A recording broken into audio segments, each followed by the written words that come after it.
बंगाल चुनाव का रिजल्ट आ गया। ममता बनर्जी की तृणमूल कांग्रेस चुनाव हार गई। अब मैं वीडियो इसलिए बना रहा हूं कि जब ममता बनर्जी चुनाव हार गई तो बहुत ज्यादा नहीं, कुछ लोगों ने यह कहकर मेरी मुखालफत की कि बहुत बड़े दूरदर्शी बन रहे थे आप। चुनाव देखिए हारी ममता, देखिए बीजेपी आ गई और बड़े खुश। तो मैं उन लोगों के लिए वीडियो लेकर आया हूं कि मैंने चुनाव के रिजल्ट के 4 दिन पहले एक इंटरव्यू में ये बात कही थी। जब मुझसे पूछा गया कि बंगाल में क्या रहेगा तो मैंने कहा ममता बनर्जी, क्योंकि किसी भी कीमत पर मैं ना ये सोच सकता हूं और ना मैं कह सकता था कि बीजेपी। मैं पूरे दिल के गहराइयों से चाहता हूं कि भारतीय जनता पार्टी किसी भी चुनाव में न जीते, तो इसमें बुराई क्या है। दूसरी बात, जो लोग कह रहे हैं कि आपका प्रोडिक्शन, आपकी दूरंदेशी, तो मैं उनको बताना चाहता हूं कि मैं आज भी अपनी उसी बात पर कायम हूं कि ममता बनर्जी की 250 सीटें आ रही थीं।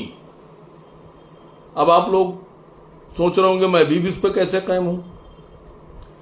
देखिए, चुनाव आयोग ने सुबह 6 बजे से काउंटिंग शुरू की। सुबह 6 बजे काउंटिंग बूथ के ऊपर लोग पहुंचे।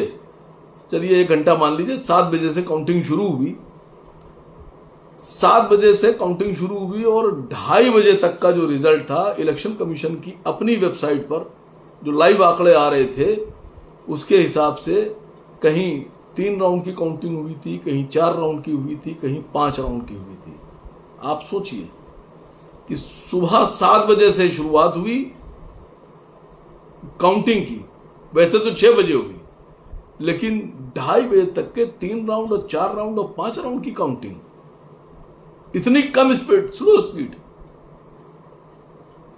और उसके बाद में जब शिकायतें आई और लोग अपने बूथ पर पहुंचे तो शिकायतें ये आने लगी कि टीएमसी के एजेंट्स को बाहर निकाला जा रहा है, खदेड़ा जा रहा है लाठियों के बल पर मारकर। ममता बनर्जी ने कंप्लेन की कि कैमरे बंद करके उनको लातों से और घूंसों से मारा गया। एक मुख्यमंत्री कह रही है, ये अभी मुख्यमंत्री थी, कि मुझको मारा गया थप्पड़ों से, घूंसों से और लातों से। ये संकेत है, आगाह हो जाइए बाकी लोग। और मैं फिर कह रहा हूं कि 250 सीट टीएमसी जीत रही थी। अभी तक तो हम लोग ये सोचते थे और ये सुनते थे कि जो मशीन है इसमें गड़बड़ करके, इसमें इधर उधर करके चुनाव जीता जा रहा है। लेकिन अब इस चुनाव से एक बात और सामने आ गई कि मशीन ही नहीं, अब बल प्रयोग से भी चुनाव जीता जा रहा है। आपको जबरदस्ती बूथ से बाहर कर दिया जाएगा, जरूरत पड़ेगी तो आपसे हाथापाई की जाएगी, मारपीट की जाएगी, लाठी चलाई जाएगी, लेकिन चुनाव आपको नहीं जीतने दिया जाएगा। यह संकेत खतरनाक संकेत है भविष्य के लिए, लोकतंत्र के लिए, प्रजातंत्र के लिए, देश के लिए। यह खतरनाक संदेश है। इसको समझना होगा कि क्या अब आगे के इलेक्शन मशीन के साथ साथ लाठी से भी होंगे, बंदूक से भी होंगे। 2.5 लाख की फौज उतारी जा रही है, सिपाही उतारे जा रहे हैं, सीआरपीएफ उतारी जा रही है। और दूसरी बात, मैं आपको एक बहुत अहम बात बता दूं, मैं अभी भी कायम हूं इसी बात पर कि 250 सीट टीएमसी। अगर ये इस तरह से चुनाव न जीता गया होता। और दूसरी एक अहम बात बता दूं कि जिस वक्त मैंने ये इंटरव्यू दिया और ये वीडियो सामने आया, यूट्यूब पे अपलोड हुआ, तो मेरे पास मेरे ही एक साथी का फोन आया और बड़े गुस्से में कहने लगे, ये आप क्या कर रहे हैं, आप टीएमसी को जिता दे रहे हैं, ये कौन सी बात होती है।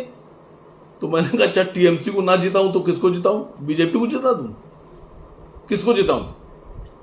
हमने कहा, भाई मेरे दिल की तमन्ना है कि बीजेपी हारे, तो बीजेपी के विरोध में जो होगा उसको जिताना पड़ेगा। तो हमने कहा, आप काहे इतने दुखी हो रहे हैं, आपके हिसाब से क्या बीजेपी को जीतना चाहिए। तो कह के उन्होंने फोन काट दिया। और उसके बाद में जब रिजल्ट आ गया तो वही मेरे साथी मुझे फोन करके बहुत खुशी खुशी कह रहे हैं, देखा हार गई ममता, हार गई। तो मैंने कहा, आप तो ऐसा कुछ हो रहे हैं जैसे आपको बीजेपी मुख्यमंत्री बनाने जा रही है। हमने, आप बीजेपी की जीत पर इतना खुश क्यों हैं। और हमने, आप अगर खुश हैं तो आपके लोग भी खुश होंगे। क्यों खुश हैं आप? नाम पूछिएगा, अगर जरूरत पड़ी तो नाम भी ले लूंगा कौन साहब हैं और कौन लोग थे जिन्होंने मुझे फोन किया।